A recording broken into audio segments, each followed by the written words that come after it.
Now, as you can see, it finally has relinquished. It's let itself go now. So we've got our radiator assembly all out. That essentially means a rebuild can begin.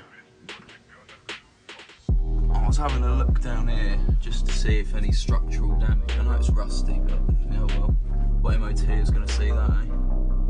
Have a look in there. It all looks creased, which is the main important thing.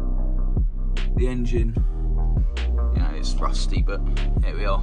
It's a 23-year-old car. I want it back on the road. As in terms of oil leaks as well, doesn't seem to be many, which is good. Pretty much point of replacing it. Don't need AC, just bang the windows down. That's why you get a TT in it. But there we are. It's finally ready for a rebuild. That's all the damaged crap off, apart from that one, the wheel arches. Other than that, we're all good.